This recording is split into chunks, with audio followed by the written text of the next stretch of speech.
fluid sheet. So we were talking last time about foundation. Join us for the second half.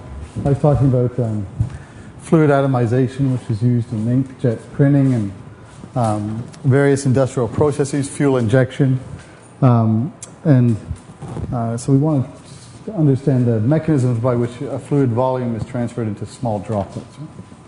And so this was first considered by Savart in 1833. So we'll first look at... So this is the dynamics of sheets.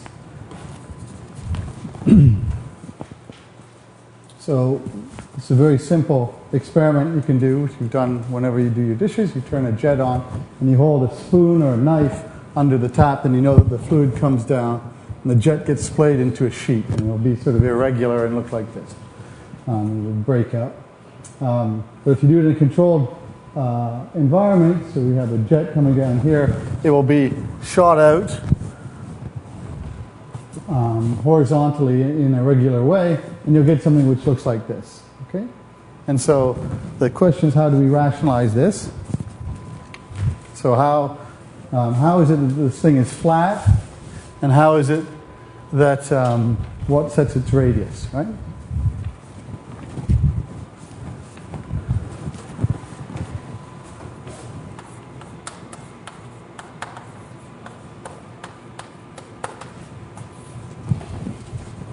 Okay, so this is, and the fluid is being extruded radially outwards here. Okay, so we know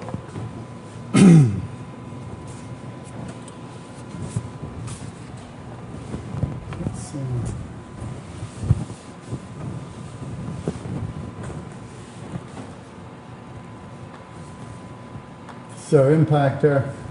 We have our jet coming down like this. Basically gets deflected out in this direction.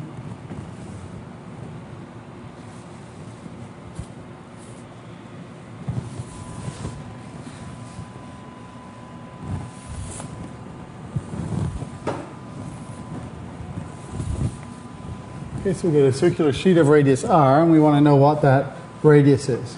So this is incident speed u. And we're going to have, we know that as this thing goes out by continuity, it's going to be getting thinner. So this is h of r is the thickness. We'd like to know what r is.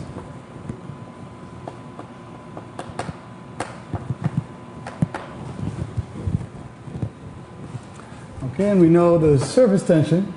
So we know there's going to be a force on the edge of the sheet, which is 2 sigma. Right? And that's going to be balancing what? We saw last time it's going to be basically balance the inertia of the fluid. So the fluid has some momentum coming out here, and it's going to get thinner and thinner and thinner, so the momentum is going to get smaller and smaller until it's small enough to be balanced by the surface tension. And that's going to basically set the radius of the sheet. Okay?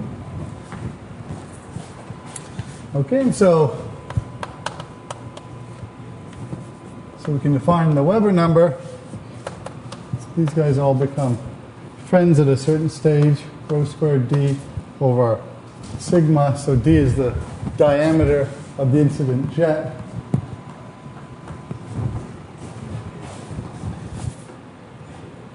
If this thing is large enough, so it's greater than 1,000, then you get flapping. So this sheet will actually flap like a flag, okay? And we saw that on a soap film.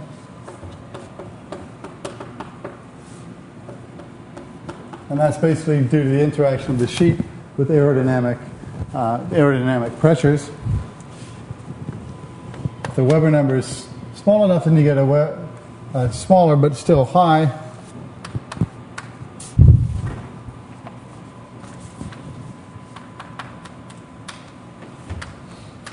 The circular sheet, and we want to rationalize its radius. Okay? So let's quickly do some scaling and try and figure out which forces are important. So Reynolds number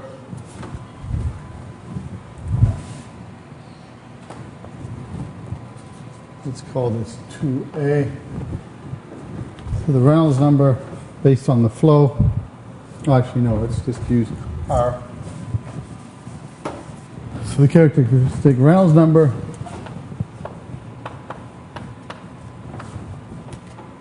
so in CGS, these things are around, so the impact is about 1 centimeter, so this whole structure is around 5 or 10. So it's about this big in the lab. And with water, so we're using glycerin here, but get the same thing with water. This is around 10 to the 4, so Reynolds number is huge. We don't have to worry about viscosity. And also the Froude number. So you can ask, this will address why the flow doesn't seem to feel gravity. You expect if gravity is important, the thing will sag, right? It'll follow, if you release a particle of fluid, it should follow a parabolic trajectory. But it doesn't, and this is because the Froude number is small, large. What's going on here? Around.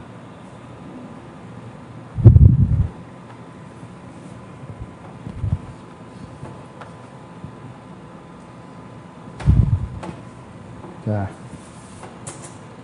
Should be around, should be large. Okay? So we'll look at the case where gravity is important in a second, but just basically this thing gets to this edge before gravity causes it to sag, right? So it's basically going out really quickly, so it's a ballistic trajectory. If you turn this thing sideways, you still get a vertical sheet. Right? So all this dynamics is happening faster than gravity acts.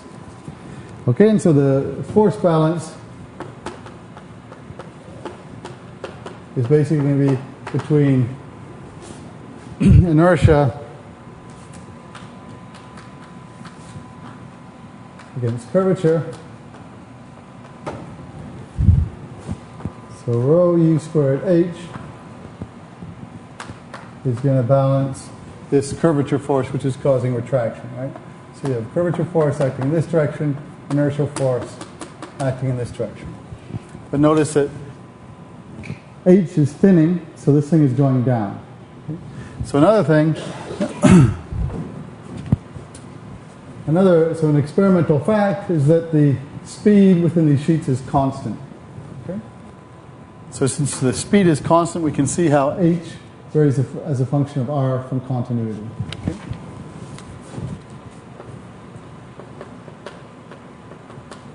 So we can have this prescribe the initial velocity or the flux.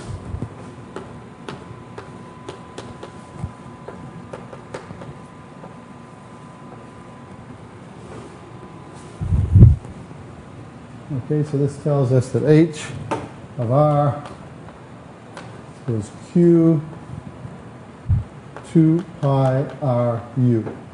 Okay? So that's always true, and this turns out to go like, so it goes as 1 over r since u is constant. Okay, so this thing is getting thinner, so the momentum u squared h is getting smaller, and so the balance, the radius of this sheet is set by the point at which this force balances this one.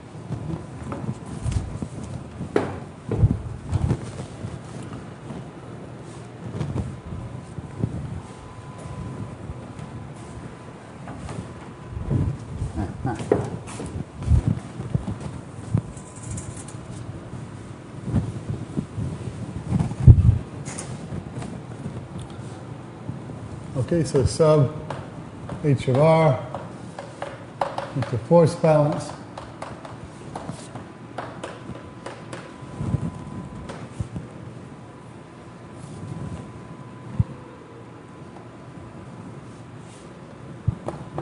So this gives us the Taylor rho q u over 4 pi sigma.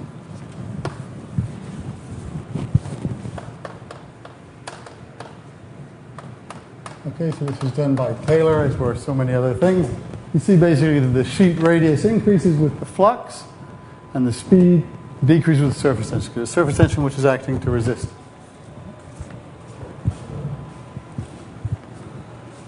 Okay, and so other things to note, building upon what we've done in the course. So basically, this sheet grows until it hits the Taylor radius, and there's a force balance, so its motion is basically halted. But then fluid accumulates in the rim, so this thing grows until it goes unstable to Rayleigh plateau, and so you get drops falling off, and the characteristic spacing is basically 10 times the radius of the rim.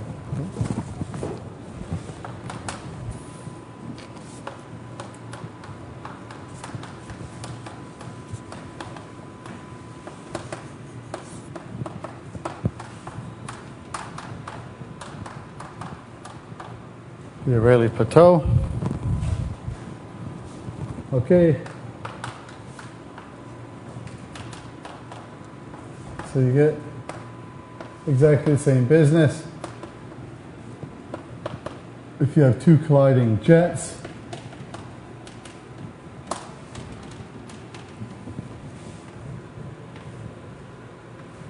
so you have two incident jets.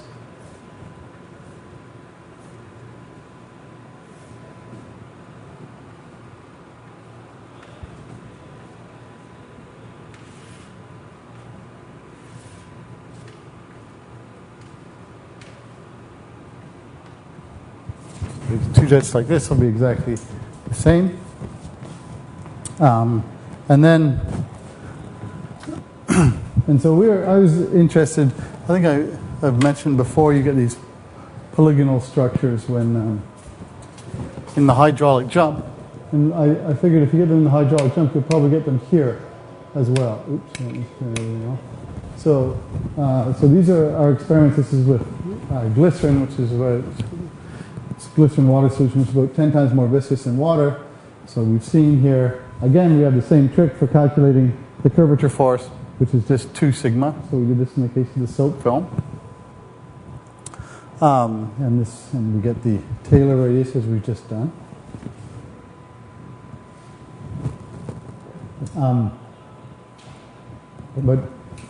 You actually break the symmetry, so you get a spontaneous symmetry breaking as you increase the viscosity, and it has to do with the influence of viscosity on the breakup of the rim. And so, it's not entirely solved. Yeah. Those patterns you get when you do a continuous splash of water on a plate. Yeah. So, this is in a splashing, you say? When a drop hits? It's like a continuous flow. A jet? On a jet. Okay. On a plate. It's very The hydraulic jump. Yeah, and you get all kinds of shapes. Exactly, yeah. So that's what's motivated this. We were looking at that problem. I said, maybe you can get the same thing here. And you can, and they are related. But they are not changing the fluid, right? Because this is viscosity, which plays a role.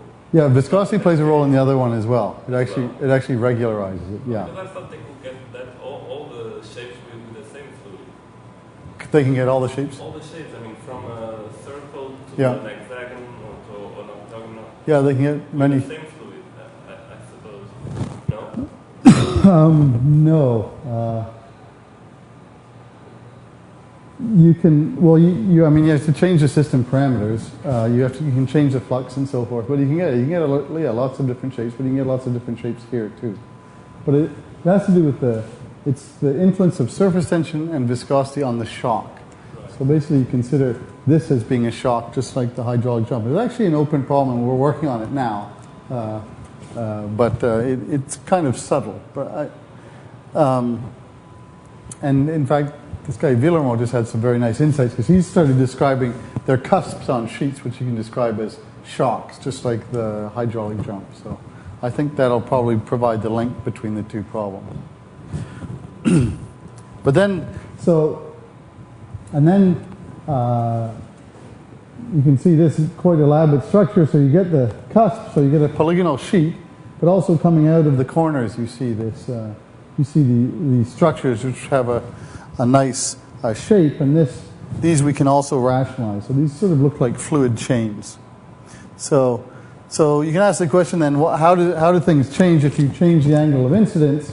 Well, it's not going to change dramatically, right? You basically have now two jets coming together like this, right? And so they give rise, so instead of having this, where you get a circular sheet, you just tilt the angle of incidence, and so you break the symmetry of the sheet, and but you have the same basic physical picture. The fluid is flung outwards, and the speed is again constant, but it goes out until the curvature force balances the inertial force. Okay? So this is the same force balance as we've just seen. Sheet thickness, it's again going like 1 over r, but the flux is different, right? So in different flux is now a function of angle, but we can nevertheless predict the shape of the sheet, okay, using the same balance between inertia and curvature. Okay, and I think one can actually compute q of theta theoretically now. I mean, are there models you can build a model to just say whenever it breaks from a circle to a polygonal shape or cut, something like that? It's not a robust model. Yeah. One can. I would say this polygonal instability is not understood well in either the sheet or the sheet column or the hydraulic jump. And I'm sure Thomas Bohr and his collaborators basically discovered, and I think they would agree with me. So we're all nibbling around the edges of the problem. Okay, and so these cases are relatively easy to solve, right? You basically say, okay, if I have a flux distribution and I know what the speed is, I can say what the inertia is anywhere, and we're going to get a force balance. The shape of the sheet is basically prescribed by this force balance. We have H going as 1 over r. So given Q, we can get U, and so we can see what the radius of the shape of the sheet is going to be as a function of position. But what happens? And so then as soon as the drops get to the edge, once the fluid gets to the edge, they basically break up immediately, right? And so are flung outward. But what happens if the rims are stable? So now let's say the fluid comes in, it hits there, instead of being flung outwards, it stays in and gets flung along. So if it's moving along a curved path, then there's going to be a centripetal force acting on it, and that's going to influence the shape of the sheet. Right?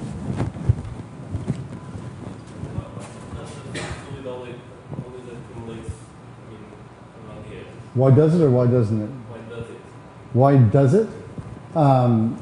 So it's slowing down, right? So it's basically being slow. You get a force balance there, so the curvature force is balancing the outward force. So it's basically stopping. So you have something which isn't moving, and then you have fluid being fluxed into it, so it's growing, and then it's going unstable to really plateau. Okay? There's a question of time scales, really. Does this? How quick is the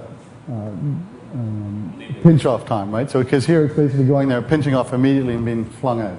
But there are also situations if you make the fluid a little more viscous, then that slows down this instability, and so you get things being swept along. And that's basically what's happening in the polygonal sheets as well, right? Because those are slightly more viscous than water. And so the Rayleigh plateau is being slowed down, so you're instead getting this fluid being thrown along the rim, and you get these polygonal forms. Right? Okay, so but one can actually solve this problem. I'm not going to go. It's a little bit hairy mathematically, so I'm just going to outline it today. But so what motivated this study was these fluid chains which we saw in the polygon. So these structures here. So these are coming from the fluid hitting the edge of the sheet and then being flung along, and then you basically have two jets colliding, right? So this is basically looks like this. Yeah, there's some waves in here. Yeah. It seems like it's only waves, or the flow is also accumulating there. It's waves. Yeah. Purely waves. Yeah. Are those waves being used by the boundary? I mean, it does. They don't look unrelated. I mean, this is the other possibility. Somehow the... Pineapple, right? What's that? It looks like a pineapple. Yeah. No, I mean, because this is the other thing we're considering that maybe for some reason the source condition, there's symmetry breaking at the source condition, so that there's some dependence of flux on angle. Or maybe that dependence of flux on angle is being established by this wave field. Not clear. It's a good problem, though. I invite you all to do it on the next problem set. Okay. Oh yeah, speaking of problem sets, I'll give you guys, I'm just going to give you one more problem set. So on Monday I'll give you the final problem set, which will be due the Monday before Carnival. Okay, so right. So this is a way in which we can look at this collision and the shapes of these structures in a controlled environment. So we just have two jets impinging at a given angle, and so you get this when the first two jets collide and they give rise to a sheet in the plane perpendicular, and this sheet grows and the rims accumulate, right, as we see here. So the jets come down to the sheet and its rims develop. The fluid is shot into them and swept along, and these then close and then collide themselves. So you basically have this, and you have a sheet which has rims which collide, and they give rise to another sheet perpendicular, and so on. Pardon? It's not hollow. No, this is a sheet. Yeah. So it looks like our other picture with two jets colliding at some oblique angle, giving rise to a sheet. But the rims of the sheet collide, and so you get subsequent sheets. And so in the absence of viscosity, this would go on forever, and you just get the first sheet would look like the second sheet. And by the way, in the small amplitude limit, this is what Niels Bohr did his PhD on, was oscillations of a fluid jet. So basically as a means to, right, because in the small amplitude limit, it's basically just, if you look from above, it basically just looks like this as you go down, right? So these are basically oscillations of a fluid jet, and from these oscillations you can calculate the viscosity, the surface tension, because right? It's basically inertial oscillations. Okay, and so, right, so, and you can see these things all over whenever you pour something from a like even when you're pouring wine, you can see structures like this. But you see these sheets developing and closing under the influence of surface tension. So then these things decrease in size because you are dissipating energy through the action of viscosity. And so you'll eventually get a cylinder coming out. Okay, and so now we can't just use the other theory to balance inertia and curvature of the rim. We have to consider the fact that as fluid goes into the rim, it's being swept along the rim, and so there's an additional force acting on the rim, which is basically the centripetal force associated with the fact that the fluid in the rim is moving along a curved path. Okay? So, because the force balance which we had before, when we didn't consider the stable rim, was this one, right? We have curvature balancing inertia, right? But now we have to consider the centripetal force associated with flow along the rim. Okay? And so this is going to depend on the local radius of curvature. The sharper the curvature of the rim, the larger the force is going to be acting on that rim. And it will also depend on the flux through the rim. So W is the local speed. So, and you can compute W from the flux coming into the sheet, right? Because you know how much flux is coming in here, how much flux is coming in here, and so the rims are going to be getting thicker as they move along. Okay, so that's just a statement of continuity.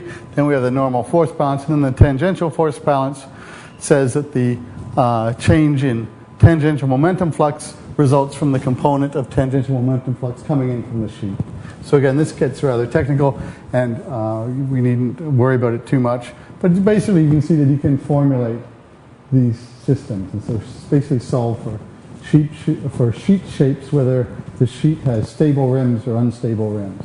And we did that, and this is so the theory does give does describe the experiments well. So now some slightly more interesting things, in my view. So same configuration, we have two jets colliding. And this is what the first sheet looks like. And you can see it looks kind of blurry, right? Well, if you strobe it, then you see this. Right? And so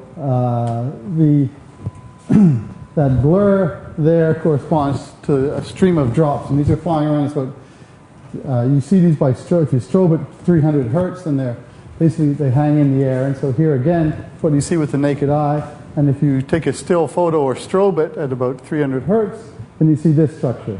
Okay, and you guys all know why this works, right? Because you have a rim coming along here, and that's going to go unstable through Rayleigh plateau. And when it goes unstable, you get these bulbous regions, right? And these are moving along a curved trajectory, so they're being flung outwards, right? And so these heavy bits are thrown outwards, and so they drag out with them these tendrils, and those go unstable by Rayleigh plateau, right? And you can even see, again, the hallmark of Rayleigh plateau is the factor of 10, right? And you see that this wavelength is about 10 times the radius of the initial rim. So you can basically rationalize most things in free surface flow fracture through Rayleigh plateau. And so it's this wavelength, which is Rayleigh plateau, which sets this wavelength, and then this one again will be set by Rayleigh plateau. So you sort of see this hierarchy of Rayleigh plateau instabilities. Right, so capillary instability develops on the rims thrown outwards, and we call this, looks like fishbones, we call this the fishbone instability.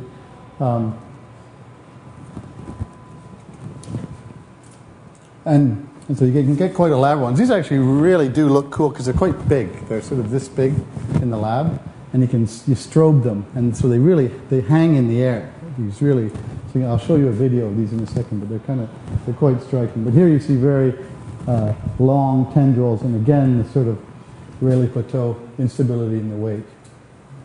And these are actually, so these were taken before digital cameras were in the lab. So this is when I first started, like 1998 or something. And so I took these with 35 millimeter. And so I was just shooting them. And so you'd actually get, and I was shooting whilst I was illuminating with a strobe. So this is actually the superposition of 3 or 4 images. So the fact in the previous ones, so this is again superposition of 3 or 4 images. Here you can see there's a little irregularity, right? Because it's not exactly the same every time because of this very complex wake structure. But here you can see that you get exactly the same images down to the rotation of the drop. So there are engineering processes whereby you want to create drops of exactly the same size every time, and I would bet that these have exactly the same size down to sort of some ridiculously high precision. Okay, so here again, so you can see maybe a little bit of irregularity there, but it's pretty. It's a nice technique for fluid fraction. The ones on the outer edge are greater than the others that are following. Yeah, so it's slightly asymmetric impact. And after it becomes greater again. You can see here there's no symmetry there, so there's no symmetry at the impact. There's not going to be symmetry downstream either.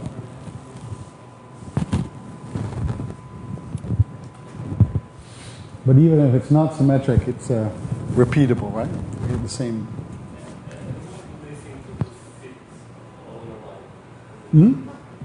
Basically, because they're going at high speed, and once they're released from their capillary anchor, they basically just move in a straight line, right? And it'll be a straight line, and then it'll be curved by gravity slightly. But this is very high speed, so yeah, you're right. I mean, you can see here, this is a straight line, and that's just saying that the speed is very high relative to, so basically the fruit number is very high. Okay, so there's a nice image. We're having lots of fun with that. This is also before Photoshop, so these aren't false color; these are real color. So we were playing with like colored paper in the background. But We'll display these at the moment, right? what's that? Yeah, I've had a few things in art magazines actually.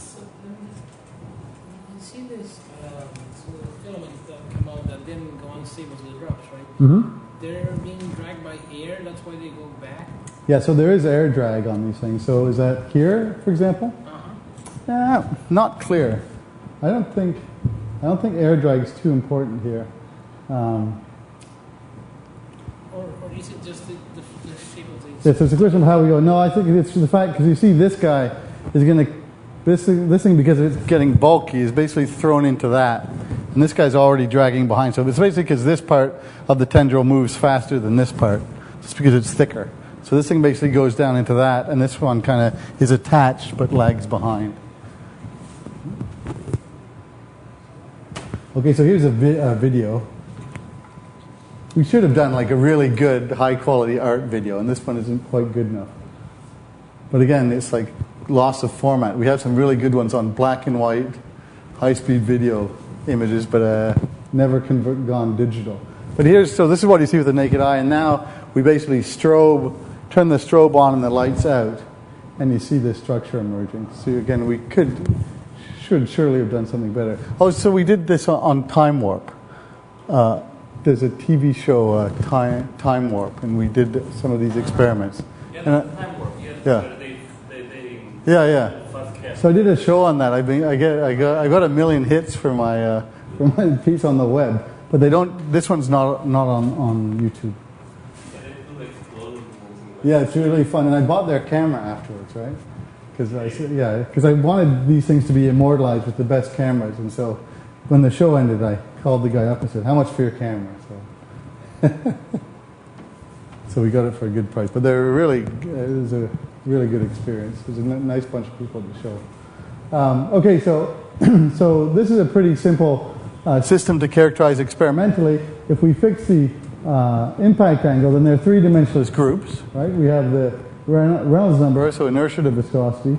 We have the Weber number, which introduces, so that's basically inertia to curvature. And then we have the Froude number, which is, again, inertia to gravity. And if we're in the high Froude number limit, we say gravity doesn't matter. And so that's going to be, it's very easy to tell if gravity matters, because you see if you get the same structure when you're like this or when you're like this. And if you get the same structure, you forget gravity. And of course, ultimately, the fluid is going to fall down. But if you're interested in characterizing the first, 5 centimeters or something, then gravity is not important. Okay, so that's the case here. And so we can basically characterize the system. What you look for is systems that you can characterize in terms of two-dimensionless groups. Because when you do that, then you can put a regime diagram down and say what happens when. Okay, so this is basically what one sees. And hopefully then you develop theory which allows you to rationalize the behavior, so the different domain boundaries. So this is, again, Reynolds number and Weber number. So as you increase the flow speed for a given fluid, you're basically moving along one of these arcs. Okay. So you start and you basically have this fluid chain-like structure. Then as fluid increases, fluid speed increases. The rims go unstable when you get these fish bones. But then you go back into this regime, and I think that's because the speed gets too high for this instability to happen in the rim. Okay? And then things go unstable. You start getting waves, and it starts flapping on the edge. So basically, you get to you get sheet breakup before the rims close, and then in the very high speed limit, the sheet starts flapping. So, why doesn't the sheet close? I mean, what's it curving it back? Here? Yeah, there. Yeah, so there is a curvature force. I mean, there's always a curvature force, right? Right? And it's a question of whether it closes before the rims go unstable, right? Okay, and so these sheets can also sag on the influence of gravity. So this, if the things are a little slower, then the thing will fall, and this looks like a fluid parasol. This also, of course, has the cusp instability, so it looks like an umbrella. But we can also, if we crank the flow speed up, we get these water bells. So let's just, I think I have a video of these.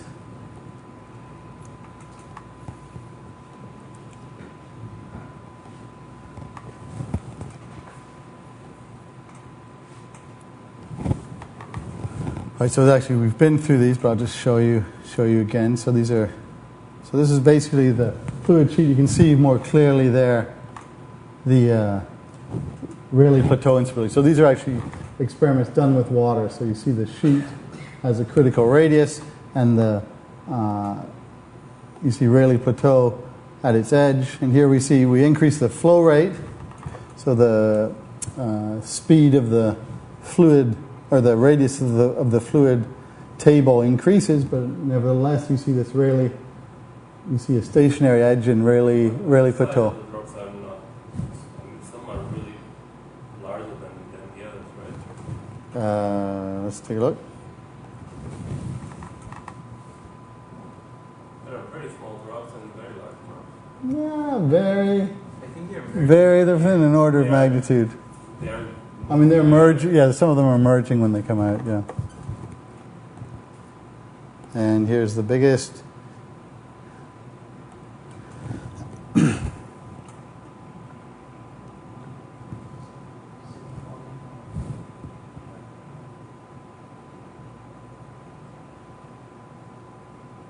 And again, so, and then, all right, and we've seen this kind of structure, which we now understand.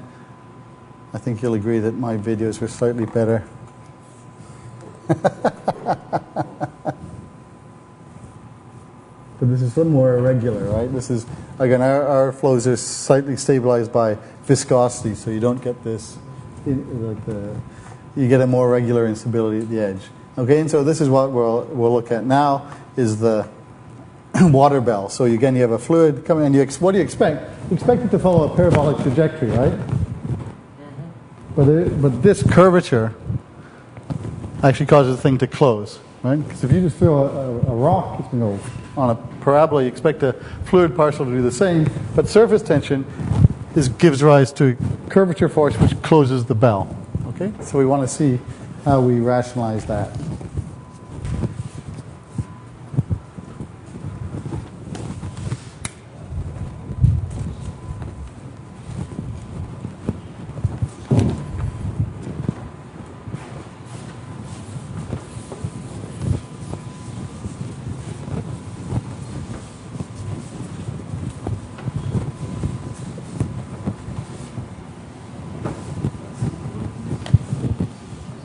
That's water, yeah.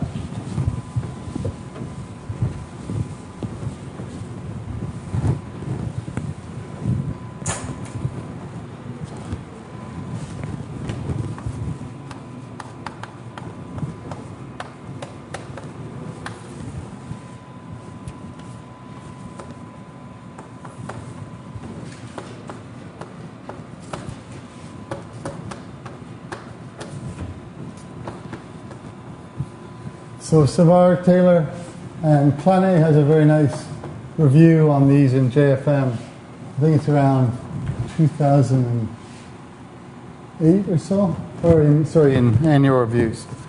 Okay, so we've henceforth been neglecting gravity. Now we have to think about it. So here. So this, if this is our impactor, we have a jet of fluid coming down, spewing fluid out, and this fluid now is going to follow some trajectory. I know I'll be in trouble with my drawing.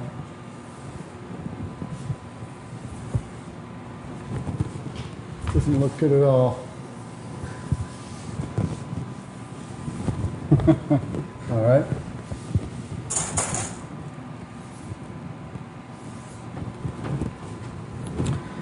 Okay, so we consider gravity, surface tension. Say that the initial speed is given by u naught, and now the fluid is going to accelerate due to gravity as it falls, right? So u will be going up as a function of distance, down. So if this is our, let's call this Z, and call this R, and call the radius of curvature, this radius of curvature R, But there's also a radius of curvature in this direction. Right? So let's call the film thickness h of r. So it's going to be h of r is z.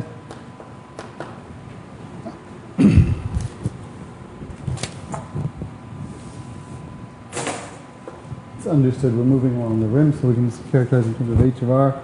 And then we have, okay, we can have a pressure.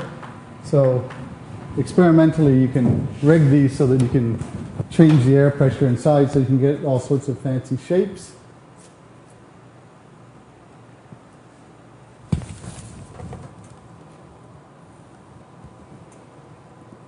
Okay, so we're here. You can get this structure just by modifying the speed, or do you have to do something with the nozzle too? No, just modifying the speed. You can actually change the incident angle by putting a lip on the impactor, so you can deflect them slightly up, slightly down. I mean, an interesting feature is if you're in the limit where the speed is very high, so the Froude number is high, so gravity is not important. If you deflect it slightly upwards here, it'll actually go up and close like that, right? So the same, you have exactly the same dynamics. It'll be perfectly symmetric shape, whether you perturb it slightly up or slightly down. How large can it be? How large? That big. You can see that people sometimes have these in guards. Actually, even bigger. You can sort of get something like this. It's just a question of whether, again, if the flow is fast enough to avoid breakup. Right?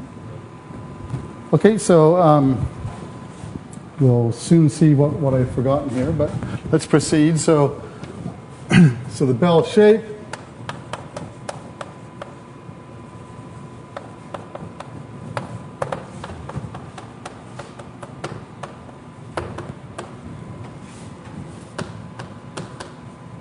So basically, viscosity is not important, inertia is important, gravity is important, and surface tension.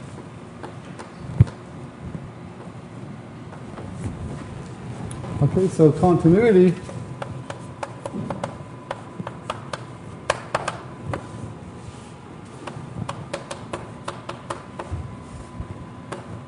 Okay, so we know the same flux going through any loop, right? And energy conservation, we're basically in terms of the speed.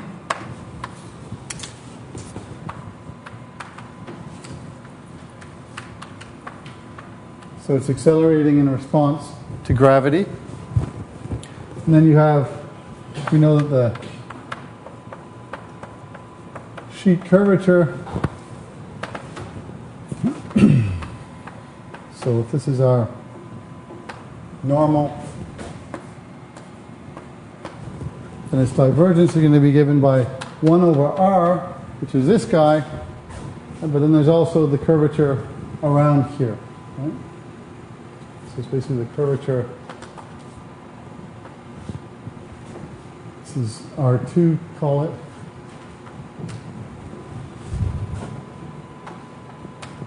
And that's, so R2 is cos phi over r, where r now, so r is this distance, and phi is this distance. This is just geometry, phi. Cos phi over r. So this is the in-plane curvature, and this is the out-of-plane curvature.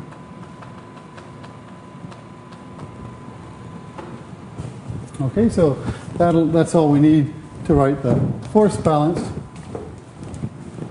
from which we can calculate the shape.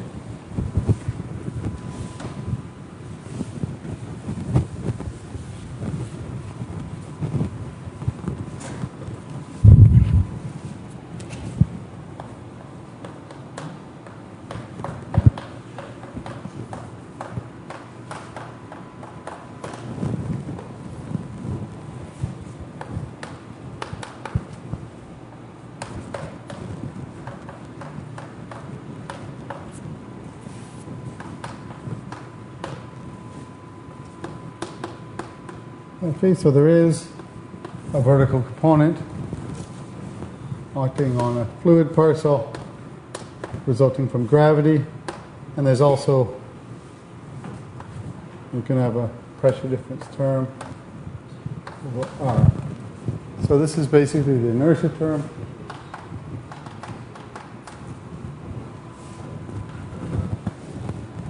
Curvature, and we have a factor of 2 because there are 2 sides on the sheet. Little r is the radius and the axis of the actor. Yeah. So R2 should be the inverse of that, right? Yeah, certainly dimensionally.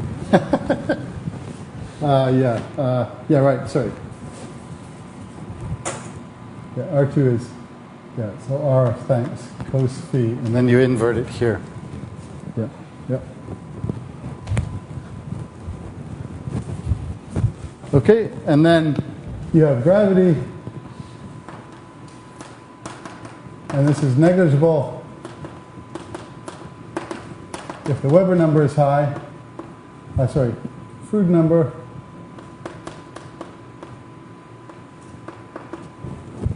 let's say if you have a high-speed flow.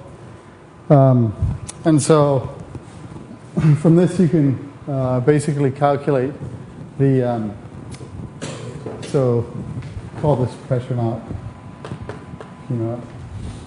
I think I probably have to project this onto a given direction. But in any case, you can basically calculate the shapes from this equation, and a few things to note. So the bell is closing due to the out of plane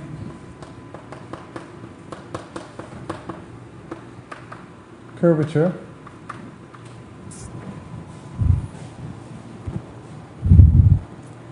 Okay, and so you can basically, just by looking at something, you can tell whether gravity is important, because if gravity is important, it won't be up-down symmetric, right? If it's up-down symmetric, then gravity is not important.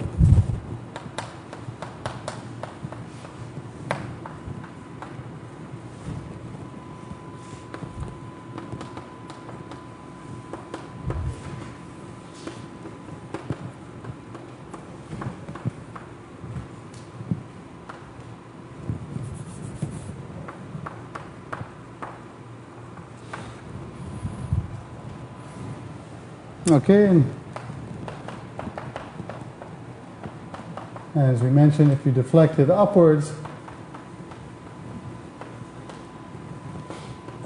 the bell will also close. So you get something which looks like this. You basically shoot something down, it hits the impactor. If you give it a little nudge, it'll actually go like this.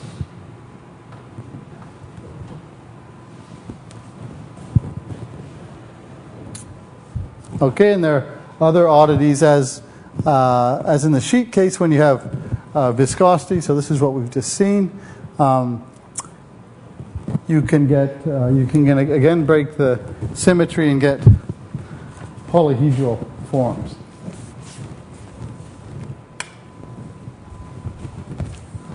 Again, not a well understood problem.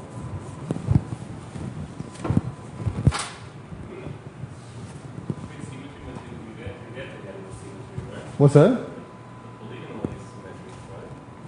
Yeah. But again, it could be, because waves would also do this, right? Because you're basically then changing the outwards inertial force. But it's remarkable that it's as regular as it is. Okay, and so then there are other issues. So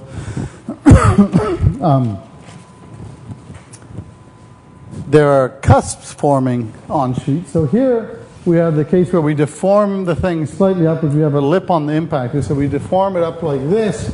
But then the thing stalls, and you see it turning sharply, which is really quite mysterious. Before it makes it to the edge. So it basically goes, whoop, and then it has this curtain hangover. So it looks like a parasol. It leaks from those corners. Yeah, that's right. So, and it's quite surprising because these are flows dominated by inertia, and surface tension, and neither of those want sharp turns, right?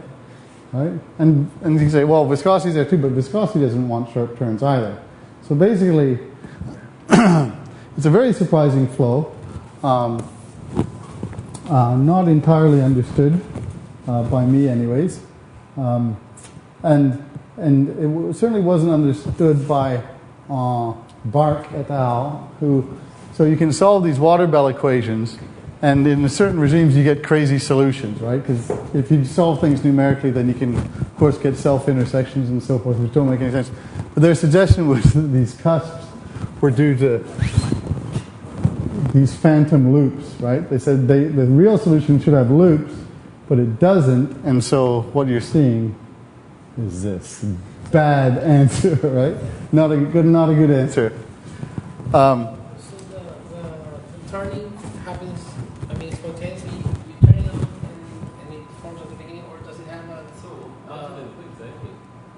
transitional? So you turn it on, and there's a certain regime in which you get them, and that's a steady shape. This is not like a snapshot of an evolving flow. That's perfectly steady. They are completed how? Was that? Those phantom loops, these are trajectories, Yeah, those are trajectories which you get from solving these equations. and these are not real because they self-intersect. Yeah, their claim. their argument is that so the reason you get these cusps is because the solution wants to have phantom loops. It's not a convincing argument. Yeah. So, but I think the secret is, so Villermo, who's done a lot of nice work on fluid breakup, recently looked at this problem, and they decided that these cusps are very much like shocks. So they're basically shocks on sheets. So these the shocks we've seen so far, for example, the hydraulic jumps. And so he thinks these cusps are a manifestation of shocks on the sheets. And I like the idea a lot because it would connect this problem to the hydraulic jump problem. And you might have some hope of rationalizing both polygonal structures. So this is a very, very recent paper. It just came out last year. Okay, so we can also look at the... I think I've just done my watch in.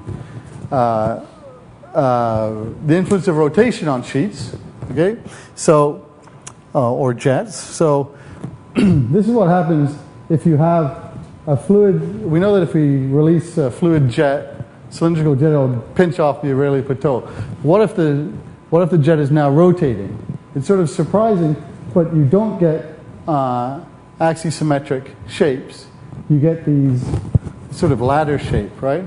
But if you remember at the beginning of the class when we looked at rotating drops, we saw that they went from spherical to oblate elliptical to these peanut shapes, right? Same thing is happening here. And so the above, again, the critical bond number, so this is basically rotational inertia. The surface tension, the most unstable mode, is non-axisymmetric. So I should mention, the system will generally be stabilized by rotation. Basically, rotation wants to keep, so if you put a vortex line through it, it's going to... Yeah, exactly. It'll basically stabilize the flow and so suppress the instability. But when you do get instability, the rotation can take this non-axisymmetric form. Okay? And again, it looks somewhat like the instabilities you get on in a rotating drop. Okay, so we were trying to do these experiments, and then we noticed that if you really crank the rotation rate up as the fluid comes out of the jet, so you get this sort of helical instability, but then if you crank it up further, the fluid, instead of going down like this, goes out like this. And so you then get a rotating water bell. But this rotating water bell doesn't close. Right? And you can see there's actually there's a characteristic frequency which you should be able to predict. Okay, so those are things we want to understand. We want to understand how these water bell equations have to be modified through because of the fact that the system is rotating, and why doesn't it close now? What's keeping it from closing? Right. Good answer. So here's some more structures. So again, here you see a very pronounced water bell. Basically comes in here and then is flung out. And so what we have to do is we have to augment our water bell equations with so by considering the influence of rotation. So now the sheet velocity has two components. It has the flow tangent to the surface in the plane, and then you have the swirling component. Right? So this is written here. So continuity is the same. Now energy conservation is the same, but we have to take into account both both components of the velocity field. And then we have this conservation of angular momentum. Okay? So this is saying whatever angular momentum we have here, it's got to be conserved as we move along here. In particular, as we get down here, as r gets small, the rotational speed becomes very high. Right? Because the rotational speed becomes very high, you have this new centripetal force, which looks like this, and that becomes huge. And so as it gets down here, basically things get rotating really, really quickly and get flung outwards. So you basically then have these sort of inertial oscillations where the fluid is coming down, speeding up, and then being flung out, slowing down, coming down. And so you basically, all you have to do here is augment this by a single term, which is the rho v squared, rho h v squared cos phi over r. Okay, so this is the centripetal force.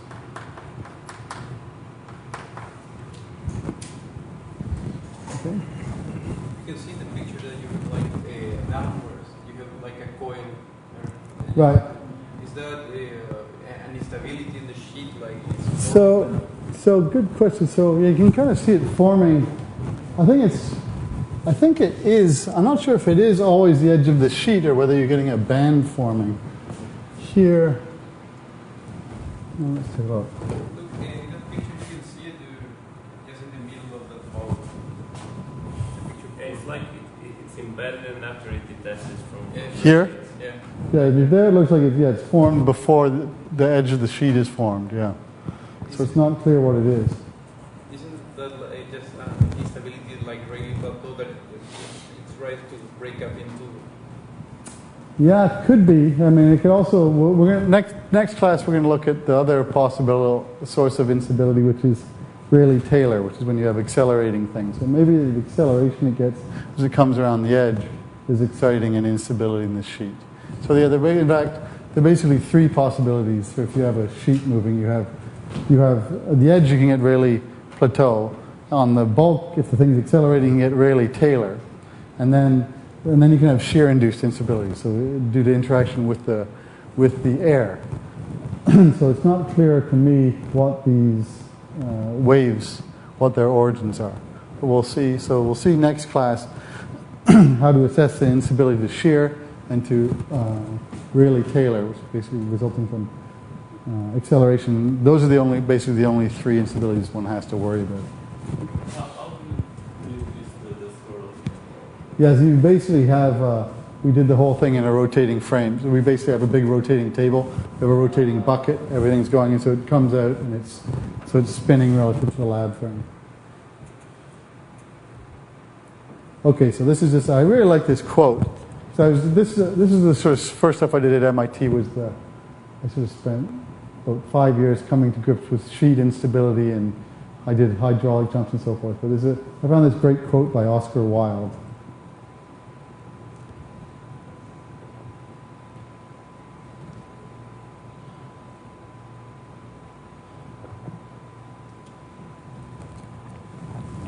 But I like it gave me a sense of how completely what seems to us the wildest liberty of nature is restrained by governing laws, right? Because you can basically rationalize all of these things mathematically. Okay, so the next half is going to be really fun. So I'm going to give you guys a 10-minute talk in an hour. So I had to really stress to try and fit it into 10 minutes, and now I have a whole 45. So I'll go get Andre, and I'll be back. Let's take a little break. get a coffee while I'm at it.